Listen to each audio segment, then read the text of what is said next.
Hey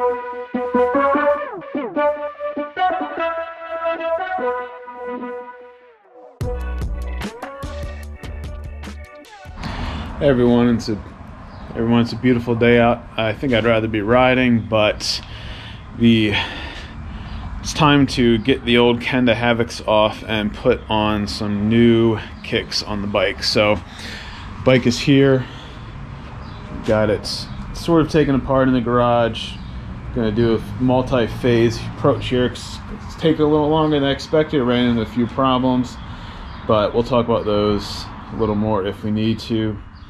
But there's the rim, the tire. Got these tires are okay to start off with, but just lack the bite, as you can see there. So we're going to try to get some little beefier tires on, and they're honestly a little worn already for what they are. So we're going to work on that. So let's take a minute to see what we need here. So here's kind of a list of tools, what we need. We're going to have some 1-inch grill tape. We'll talk about that more in a little bit. Some electrical tape, standard electrical tape. We're going to try this, see how this works. Hopefully it does. And the new kicks. I'm really excited about these. Been wanting to get these for a while. So with the Trek Roscoe 6, you need the 27.5 by 2.8 100 TPI. I'll talk about that in a second. So I have the DHR2s from Maxxis Minions, and I have the DHF. DHR2 is downhill rear tire. Not sure what the 2 stands for. And then the DHF is the downhill front. So downhill rear, downhill front. Again, the 27.5 by 2.8 for these tires for the Trek Roscoe 6. 120 TPI. What this basically means is the standard, actually the old Kenda Havocs are 30 TPI. That's treads per inch. So the Maxxis makes them in a standard 120 to 60 or 60 TPI, and we're going to go with the 120s. Basically, they're lighter. They're maybe not as puncture resistant as the 60s, but they're lighter. They should be able to conform more to the trail. So look at the size of those knobs compared to those. My hope is that makes a difference in the riding. I'm looking forward to getting those on. So that's pretty significant. Kenda Havocs on the left, the new Maxxis Minions on the right. Look at the size of that. It's a pretty significant difference if you ask me. So hopefully it will provide a much better ride. Only time will tell. But there's a reason why these are probably the most popular tires out there right now. Hopefully they will prove to be true. Okay, so we have the tires. We're going to need an air pressure gauge to check once we inflate the tires. And of course we're going to need our sealant. I'm going to run with Stan's No Tubes tire sealant for the first time. What we'll need, I'll talk about this more, but we'll need for our 2.8 tires about 3 to 4 ounces per tire. And we'll get that in by using this sealant injector here from Comb Cycling. And of course we'll need to put new valves in for the tubeless tires. We have these, just got these from Stan's. They have a removable valve core, and we'll try those out. We'll get those in. And then of course we're going to need the tire lever, Pedro's tire lever, in order to get the old tires off and hopefully get the new ones on correctly. So that should be all we need in order to get started. So unfortunately we're also going to need some isopropyl alcohol, which because of COVID-19 it's really hard to find. So I'm struggling to find some right now. So I've seen all these guys on YouTube just pull it off like it's nothing, but man, I am not having that luck. I don't know if I'm doing something wrong, but yeah, I cannot even, maybe I just lack the hand strength to even get it off.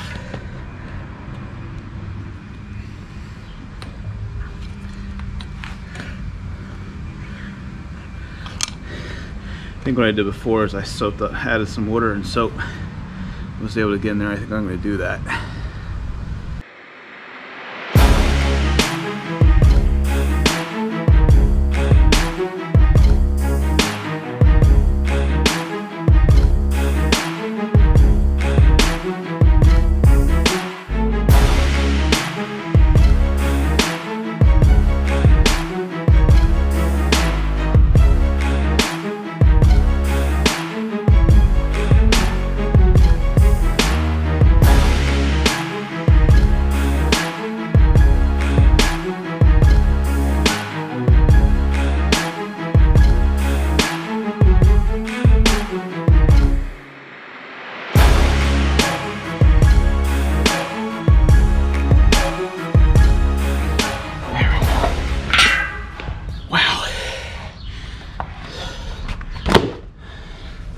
That took about 10 minutes. Took about way too long to get off.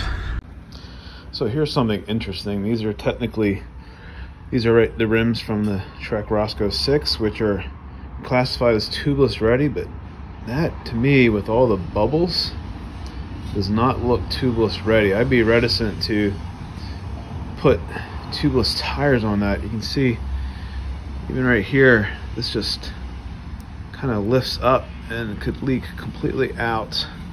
So quite disappointing. Whoever did this quote-unquote tape job, it's a pretty lousy job. I'm really debating going ahead and ripping this off and actually retaping it myself, because this is a lousy job.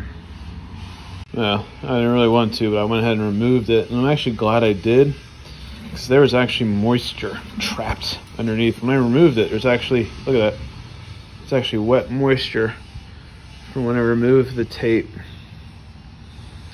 So that's from when I washed I had to add water and soap yesterday to help break the bead to get the tire off. And that is moisture that was actually trapped underneath the tape job of this tubeless ready rim. So I would definitely say, before you put those on, to make sure you inspect your tape job if it came tubeless ready, because that was definitely a lousy job from Trek. So I'm going to go ahead and clean this up and retape it, and hopefully we'll be on a better foundation to start with. Alright, so I got the rim off, got the tires off, and I went ahead and cleaned. There's a lot of rim tape and mess around here.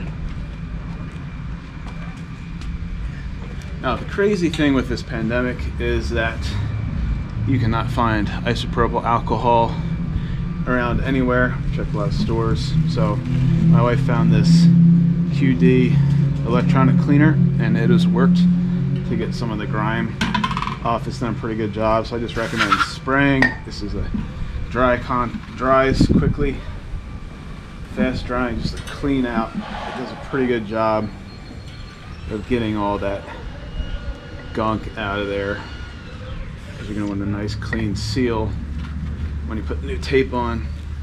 You're not going to want any gunk in there. Now, I watched a hack. That's my son, one of them. I'm going to put some electrical tape in first. I'm going to start right here. I'm going to go around 1.5 times, so we get through this twice. I'm actually going to start a few beyond the valve, and you keep it taut as you're going around. You hold the tape nice and taut and put it in, and it should hold it in pretty good. And you want to go around 1.5 times with the electrical tape.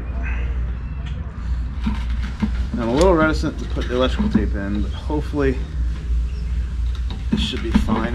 I did it on the other rim, it seemed to do a pretty good job. So again, this is just this one layer. There's gonna be another layer in here. Again, holding it nice and taut so it's pretty tight. There's once over. Now we're gonna go all the way around 1/2 time again.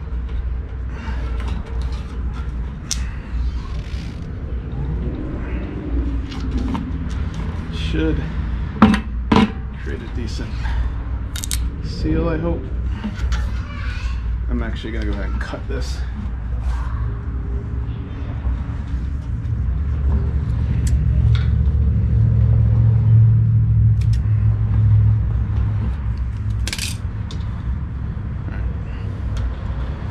So there's the electrical tape. Did a pretty good job itself, but that's not going to be enough. You don't want to do just electrical tape. I don't think that will be enough to hold it. Electrical tape is great, but it tends to fade and wear out over time. We're going to continue with some Gorilla Tape.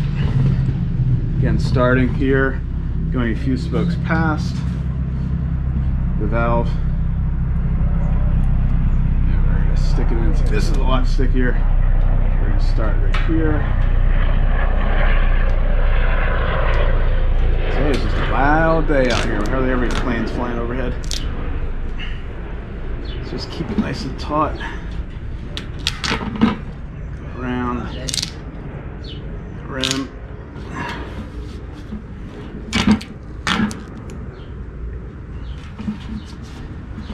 Now as we go around the rim, just kind of press it into the chamber there. Nice and tight. Trying to twist it.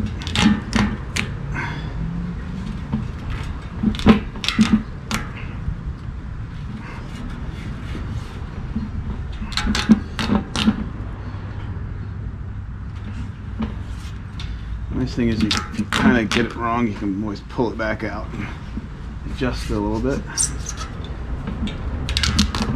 That's looking pretty good.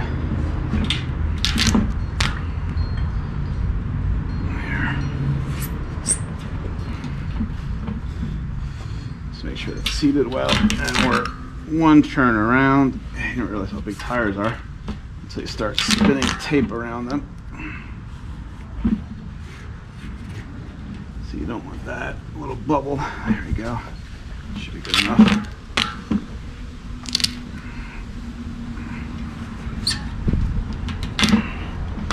And we're just going around about halfway. That should be good enough. So, cut this.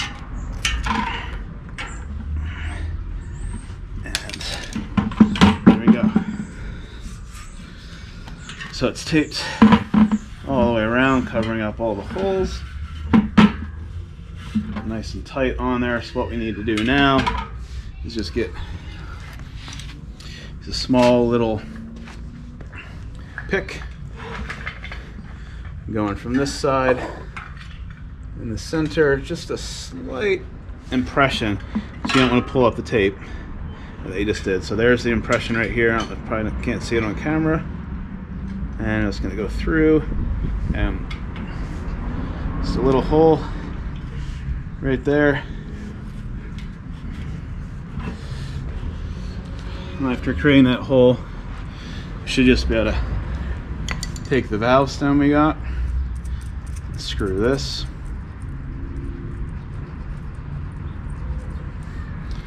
So this is your little rubber seating here, like a little grommet that'll secure it in and keep all the air in.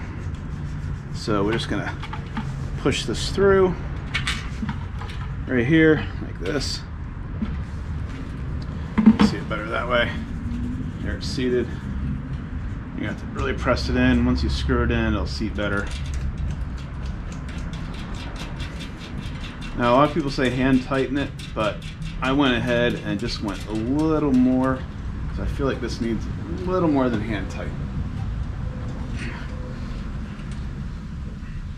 So I took a pair of needle nose pliers and just carefully went down on it a little bit. I'll do it from this angle. Just give it a few turns very carefully. You don't want to score, damage the paint. Just giving it enough to make it nice and snug for that grommet to seat well.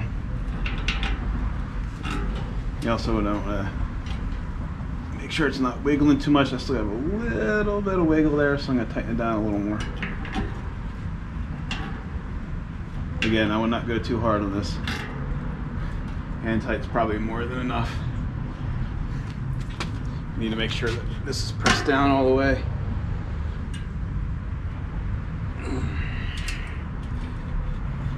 Okay, so that should be pretty good. So we got the new valve stem in. Everything is taped.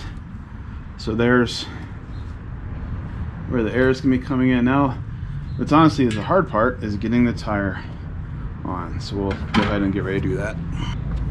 The directional arrow to be on the side of the rotor. So our direction arrow is right here of the rotation. So that basically what another way of looking at it is the Maxxis only, the yellow, only yellow. None of the other information goes on the rotor side, where all the other information, Mini and DHF, all that goes on the drivetrain side.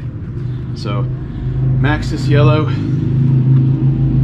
goes on the side with the rotor, and that should get you the right direction. And then you just kind of work it around, getting one on first, hopefully.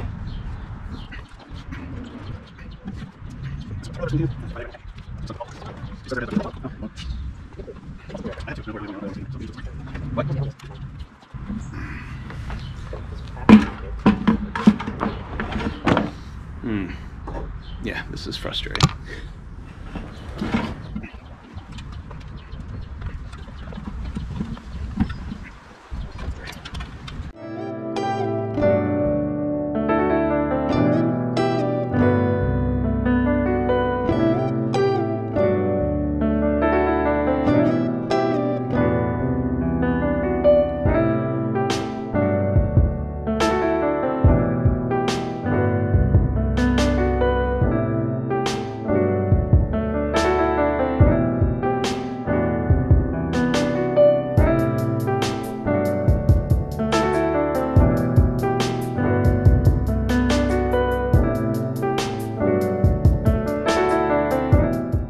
Got the tire fit. Hear that pops. I didn't get the pop sound on video, but I'm gonna remove the valve cord. Don't throw this out. It comes with a kit. It's a valve core removal tool. Goes on like this, and you just unscrew the valve core. So there's the valve core removal tool. And now that's open, so I can screw on the pump and put in the sealants. All right, try to put the sealant in. I want to give it a good shake.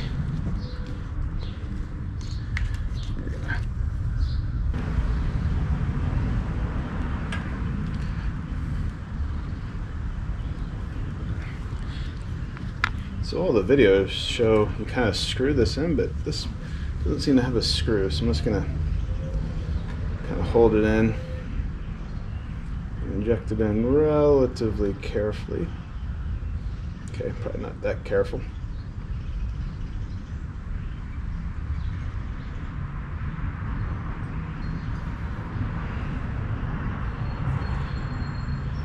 All right. That's the one.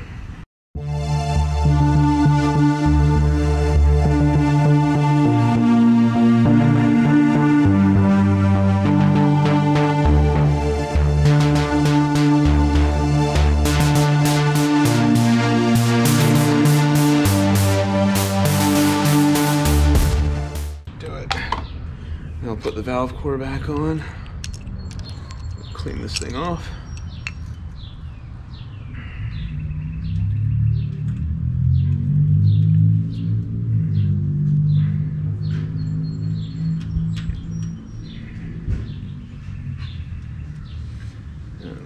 Pump it back up.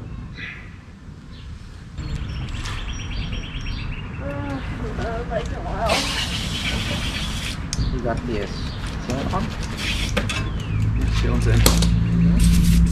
Alright, I'm not sure that's the right PSI, but the sealant is in. Better put the cap back on. Alright, now what I'm going to do is swish it around.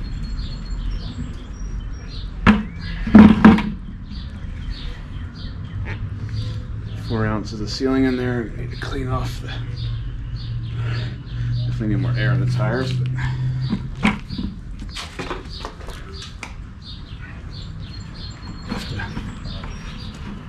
It's not too high. It's a lot bigger than It's a bit of a mess, but it could have been worse. 17 to 35 psi. This is lower for larger tires. It's at 14, so I can crank it up some more. So I got a little sealant that popped out. Let's keep an eye on it.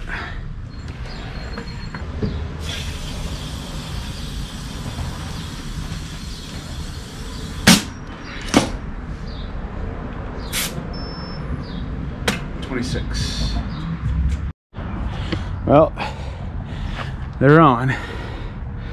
They feel good. Brakes are a little off now. I'm gonna have to figure out why. I don't know if it's, I'm not sure. Brakes just, maybe I need to clean. I'd already cleaned them once, but maybe I need to clean them a little more. Get some spray in there, but it certainly looks pretty good. Not gonna complain. Actually, I like that yellow. Yeah, I couldn't quite get it right. That's gonna drive me crazy. There's the valve stem, but maybe I'll eventually get over it. Or be able to fix it later down the road. But now I just gotta clean up this bike, get the brakes dialed in a little better. I might have to learn how to bleed brakes, which I don't know how to do yet, so that's next. So we will see how this goes. I will have to say though, I'm glad I got it on, but this was not easy. This is a whole lot harder than I expected. I'm not sure what I did wrong, where I did it wrong, but it was not an easy job. My hands are killing me from trying to get the tires off, on and off the bead. But we're done. Got the tires pumped up to about 30 psi right now, letting them see how they hold the fluid and everything, and we will go from there. Well, that is about it. I am done. Time to clean up and call it a night, but did it. Got them on. Trek Roscoe 6 Maxxis Minions, DHR2 in the rear, DHF in the front. So now it is time to ride.